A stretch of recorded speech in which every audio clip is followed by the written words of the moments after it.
तो इस कहानी के शुरू में हमें एक अंधेरा जंगल दिखाया जाता है जहाँ एक बच्चा भाग रहा था किसी से डर कर या किसी से बचकर। सीन कट होता है और हमें इसी जंगल के दरमियान से गुजरती एक सड़क पर एक रेड बस दिखाई जाती है।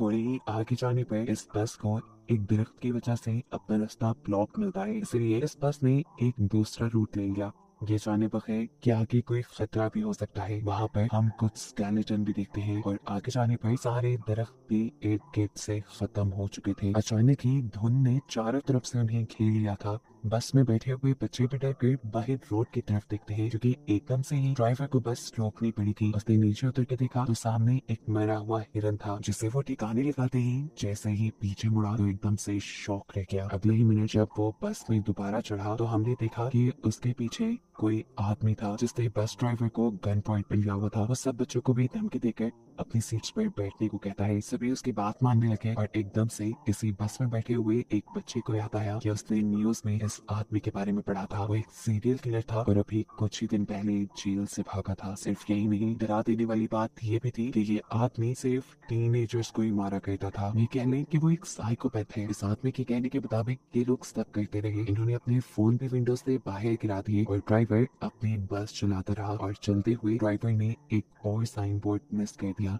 जिस पर लिखा था कि वो एक मिलिट्री के खाली जोन की तरफ बढ़ रही है। यानी एक ऐसा एरिया जहाँ सालों पहले रिसर्च की गई थी, लेकिन अब वहाँ पर कोई इंसान नहीं रहता था। ये एक टनल थी जिसमें इस टाइम बहुत सी लाइट्स चल रही थी और इसी टनल के अंदर एकदम से उनकी बस रुक जाती है। इन्हें मालूम हुआ कि बस का इंजन खराब हो गया है। उस साइकोपैथ किलर को लगा कि ड्राइवर उसके साथ चालाकी कर रहा है, इसीलिए उसने एक बच्ची को गन पॉइंट पे ले लिया और ड्राइवर से कहा, चलो उतरो नीचे और मेरे सामने बस ठीक करो। कोई भी चालाकी करने की कोशिश की तो मैं इस बच्ची को मार डालूंगा। इसी दौरान अचानक इस टनल की लाइट भी चली गई। ये सभी अचानक घबरा गए। एकदम से ही इस अंधेरी टनल में इन्हें खौफनाक आवाजें सुनाई देने लगी। किलर ने ड्राइवर को इशारा किया कि जाओ जाकर देखो वहाँ क्या है। ड्राइवर भी अपनी टॉर्च लेकर आगे बढ़ा। जैसे जैसे वो खूब अंधेरे की तरफ बढ़ता रहा उसे एक साया दिखाई देने लगा। करीब जाने पर पता चला वो तो एक भयानक दिखने वाला मॉन्स्टर था। ड्राइवर ने डर के चीख मारी और उस मॉन्स्टर ने उसे चेस्ट से पकड़कर मार डाला। अंदर बस में बैठे हुए लोग ये सब कुछ देख रहे थे। वो किलर भी उस लड़के को लेकर जल्दी से बस के अंदर ही आ गया। ये लोग चिल्लाने लगे थे। किलर इन सबसे खामोश रहने को कहता है ताकि वो मॉन्स्टर इन्हें देख ना पाए, सुन ना पाए, और तेजी से बस स्टार्ट करने की कोशिश करता है। लेकिन यहाँ पर बस की चाबी नहीं थी। वो तो थी अभी तक ड्राइवर के हाथ में, जिसे वो मॉन्स्टर मार चुका था।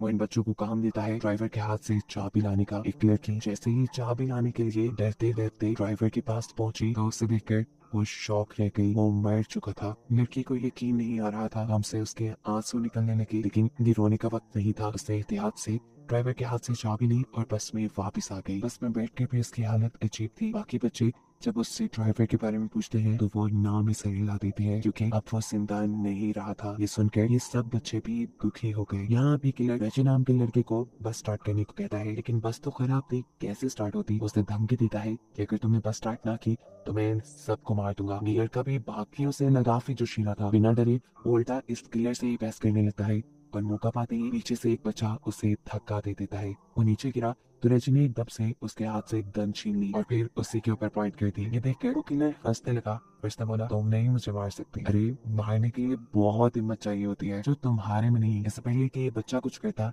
एकदम से इस बस की छत से इन्हें आवाज आती है। इस आवाज ने सबको डिस्ट्रैक्ट कर दिया और किलर ने दोबारा अपनी गन उनसे छीन ली। अब बस के ऊपर से आने वाली आवाजें भी बढ़ चुकी थी, जिसकी वजह से ये सारे बच्चे डर जाते हैं और गुस्से में किलर बस से उतरता है और चिल्लाने लगता है, जो भी हो अंधेरे से बाहर निकलो, मेरा सामना करो। वो यही सब कह रहा था कि एकदम से उसके बोलते ही बंद हो गई। उसके चेहरे पे अजीब खौफ से भरी मुस्कुराहट आई और एकदम से किसी ने उसके ऊपर हमला कर दिया। हमला करने वाले ने उसका सर धड़ से अलग कर दिया था और बस के अंदर से ये देखकर बच्चे बिल्कुल शॉक रह गए। वो खामोश हो चुके थे क्योंकि उन्हें क्रिएचर यानी मॉन्स्टर के एक हाथ में उस आदमी का सर और वो खौफनाक सी दिखने वाली क्रिएचर नजर आ रही थी। उसके हाथ में बहुत सारे टेंटिकल्स थे जो उसने इस आदमी के सर के अंदर धंसाए हुए थे। इन्हें समझ ही नहीं आ रही थी कि ये क्या करें। ये लोग अब अपनी जान बचाने के लिए इस बस के अंदर रहने का ही डिसाइड करते हैं, लेकिन तब तक ही जब तक इन्हें अपने बस के बाहर से अजीब आवाजें सुनाई नहीं देने लगी थी। कड़कड़ाती हुई आवाज से बस का दरवाजा खुला और इन्होंने बस की सीट के ऊपर उसी मॉन्स्टर के बड़ी बड़ी हाथ देखी। इन्हें मॉन्स्टर बस के अंदर आ चुका था, जिससे बचने के लिए ये बस के दूसरे डोर से नीचे की तरफ भागने लगे, पर ये दरवाजा नहीं खुला। उनके हाथ में टॉर्च थी, जिसका मुंह गलती से जब मॉन्स्टर की तरफ होता है तो ये नोटिस करते हैं कि मॉन्स्टर इस लाइट से डर रहा है। बस इसी चीज का फायदा उठाते हुए इन्होंने उस मॉन्स्टर को लाइट के जरिए ही दूर रोक के रखा कि जितने में इनकी बस का दरवाजा भी खुल गया और ये लोग बस से उतर गए। लाइट को मॉन्स्टर की तरफ रखते हुए ये लोग आगे की तरफ भागते रहे और पहुंचे एक बंकर के अंदर। इस बंकर के अंदर एक रूम भी था, जिसपे इस पूरी जगह का एक मैप बना हुआ था, जिस देखकर ये पता चलाते हैं कि ये एक मिलिट्री बेस है। और अगर ये एक मिलिट्री बेस थी तो यहाँ पर लाइट भी हो सकती थी और कंट्रोल पैनल भी हो सकता था। पर अगर इन्हें उस मॉन्स्टर से बचे रहना था तो किसी तरह इन्हें वो कंट्रोल पैनल ऑन करना था, जिससे यहाँ की लाइट्स चल जाएं और वो मॉन्स्टर इनसे दूर रहे और फाइनली ये लोग बच के जा पाए। ये लोग कंट्रोल पैनल को ढूंढकर उसे ऑन करने का डिसाइड करते हैं। मैप को रखकर ये एक पूरा प्लान बनाते हैं और सोचते हैं कि आखिर कहाँ पर वो कंट्रोल पैनल हो सकता है। नोलन और इसका साथी पावर पॉइंट को ढूंढने के लिए चले जाते हैं, जबकि यहाँ पे बैठे हुए ये तीनों अजीबोगरीब तरीके से अपना टाइम पास कर रहे थे। अब कोई नहीं, इन दोनों लड़कों से कहती है मुझे वॉशरूम जाना है। अकेले वो जा नहीं सकती थी क्योंकि उसे डर लग रहा था, इसीलिए रेजी उसके साथ चला गया। रेजी उससे बातों में तंग किया जा रहा था, इसीलिए अब कोई नहीं उसे कोई जवाब नहीं दे रही थी। काफी देर हो गई, कोई उसकी तरफ जब मुड़ी थी तो उसे कुछ अजीब लगा, इसलिए फाइनली उसने पीछे मुड़कर देखा तो वहाँ कोई नहीं थी ही नहीं। उसके तो होश ही उड़ गए। जोर जोर से चिल्लाते हुए वो यहाँ वहाँ कोई नहीं को ढूंढने लगा। उसके दूसरे दोस्त को भी ये बात पता चल गई कि कोई नहीं गायब है। ये लोग इस पूरे एरिया में कोई नहीं को ढूंढने लगे और आखिर एक ऐसी जगह पहुंचे जहाँ इन्हें कोई नहीं दिख गई। लेकिन इस वक्त कोई नहीं के ऊपर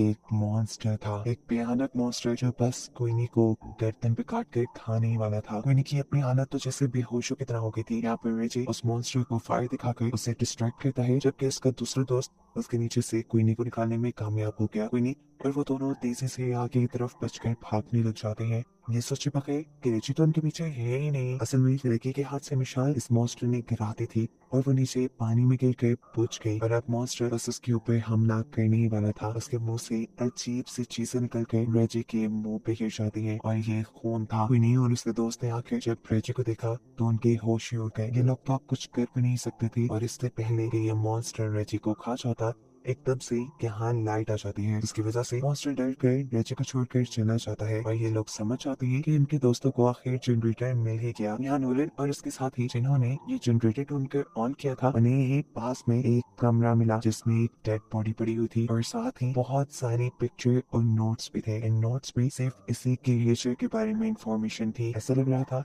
कि जैसे किसी ने इस क्रिएचर के ऊपर बहुत रिसर्च की है और फिर जैसे वो इसको मारने में कामयाब नहीं हो पाया। खैर ये सब करना इनका पॉइंट नहीं था। इनका पॉइंट था कि ये जल्द ही सेफली इस कार से निकल जाए, इसीलिए ये पीछे की तरफ मुड़ते हैं तो इन्हें दूर से एक अजीब सा शैडो दिखाई देता है। ये दोनों रह गए। इन्होंने सांस तक रोक लिया क्योंकि आने वाला मॉन्स्टर भी हो सकता था। पर मालूम हुआ कि ये कोई मॉन्स्टर नहीं बल्कि उसके तीनों साथी थे, जिनको देखकर ये खुशी से उनके पास चले गए। ये खुशी सिर्फ एक पल की थी क्योंकि अगले ही पल उन्होंने क्वीनी की गर्दन पे एक निशान देखा। वो जख्म था, बहुत गहरा जख्म जिसके अंदर से खून निकल रहा था। ये उस मॉन्स्टर के काटने की वजह से हुआ था। ऐसा भी हो सकता था कि अब क्वीनी इन्फेक्टेड होकर उस मॉन्स्टर में बदल जाए। उनमें से कहता है कि शायद हमें क्वीनी को साथ नहीं रखना चाहिए, लेकिन ये लोग ऐसा नहीं करते। क्वीनी को साथ ही रखते हैं। उसके साथ आके क्या होने वाला है इस चीज की इन्फॉर्मेशन लेने के लिए ये दोबारा उसी कमरे में जाते हैं जहाँ पहले उन्हें बहुत से नोट्स मिले थे उस मॉन्स्टर के बारे में। वहाँ पड़े हुए बहुत से नोट्स में से वो एक नोटबुक उठाते हैं और उसे पढ़ना शुरू करते हैं। ये एक लड़के की कहानी थी जिसे अपनी बहन के साथ नई नई जगहों को एक्सप्लोर करना बहुत अच्छा लगता था। पर ऐसे ही ये लोग एक दिन एक्सप्लोर करते करते इस मिलिट्री बेस तक आ गए। वो लड़का जिसने कहानी लिखी थी वो यहाँ के मैप को गौर से देखता रहा और पीछे ही रह गया, जबकि उसकी बहन आगे आगे बढ़ती रही और एकदम से वो शॉक हो गई जैसे उसे टनल के अंदर कोई अजीब चीज नजर आई हो। पीछे से उसका भाई गया था, वो जैसे ही उसकी तरफ देखता है तो बहुत देर हो चुकी थी। टनल के अंदर से चीखने चिल्लाने की आवाज आ रही थी। इससे वो खुद भी डर गया और अंदर जाकर अपनी बहन को बचाने के बजाय वो जंगल की तरफ भागने लगा ताकि वो अपनी जान बचाकर यहाँ से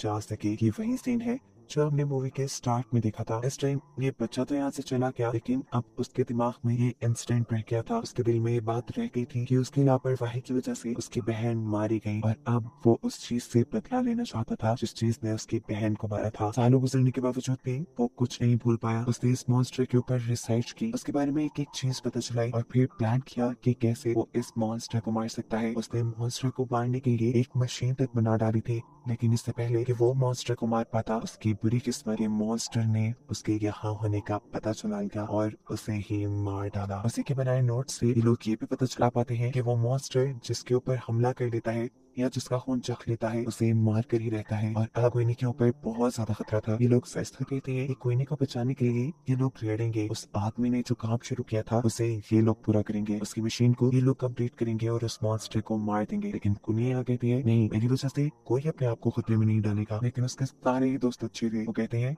नहीं, हम सारे यहाँ से जिंदा ही बचकर निकलेंगे। ये सोचकर ये सभी एक दूसरे को गले लगाते हैं और फिर एक साथ अपने प्लान पे वर्क करना शुरू कर देते हैं। कुछ देर की मेहनत के बाद ये लोग उस आदमी की बनाई मशीन को मुकम्मल कर भी लेते हैं, जो अब पूरी तरह काम कर रही थी। ये देखकर ये लोग बहुत खुश हुए, लेकिन अभी मेन काम बाकी था, उस मॉन्स्टर को इस मशीन के सामने लाना, जिसके लिए ये लोग एक ट्रैप बनाते हैं। क्वीनी के खून से भीगे हुए कपड़े ये लोग एक खाली जगह पर रख देते हैं ताकि उसे सूंघते हुए वो क्रिएचर वहां तक आ जाए। थोड़ी दूरी पर उन्होंने क्वीनी को भी खड़ा किया हुआ था ताकि मॉन्स्टर सही जगह पर आए और ये लोग फिर लाइट चलाकर उसे मार दें। इनके प्लान के मुताबिक वो मॉन्स्टर इनके सामने आया भी। खुशबू सूंघते हुए उसने क्वीनी के कपड़े भी उठाए, लेकिन ये क्वीनी नहीं थी। वो जान गया था कि इसी टाइम पर नोलन को वो ट्रिगर नीचे करना था, लेकिन बदकिस्मती से वो ट्रिगर फंस गया और ऐसे मॉन्स्टर क्वीनी को ढूंढते हुए उसके पीछे आ गया। इससे पहले कि वो क्वीनी के ऊपर हमला कर देता, ठीक वक्त पर वो लोग उस मशीन का ट्रिगर ऑन कर देते हैं और बहुत सारी लाइन उस मॉन्स्टर पे पड़ने पर मॉन्स्टर क्वीनी को छोड़ देता है। क्वीनी और उसके दूसरे साथी तेजी से भागते हुए टनल से बाहर निकल आते हैं और यहाँ बेटे का साथी तेजी से भागते हुए उस मॉन्स्टर के पेट में स्टैब कर देता है। लेकिन इनकी बदकिस्मती क्या उनकी इस वार ने मॉन्स्टर का कुछ नहीं बिगाड़ा था। अब इन लोगों के पास बस यही हल था कि ये लोग अपनी जान बचा के यहाँ से भागे। हाथों में मशाल लिए ये लोग बाहर की तरफ भागने लगते हैं, लेकिन अब मॉन्स्टर इनके पीछे पीछे था। वो दोनों लड़कियां तो तब की टनल से बाहर निकल गई थी। टनल से बाहर निकलते ही उन्होंने सुकून का सांस लिया और पीछे देखा जहाँ अभी तक उनके दोस्त नहीं आ रहे थे, और अब उनके सामने मॉन्स्टर भी खड़ा था। डर से ये लोग कांपने लगे, लेकिन मॉन्स्टर बाहर नहीं आया क्योंकि बाहर रोशनी थी। इतने में ही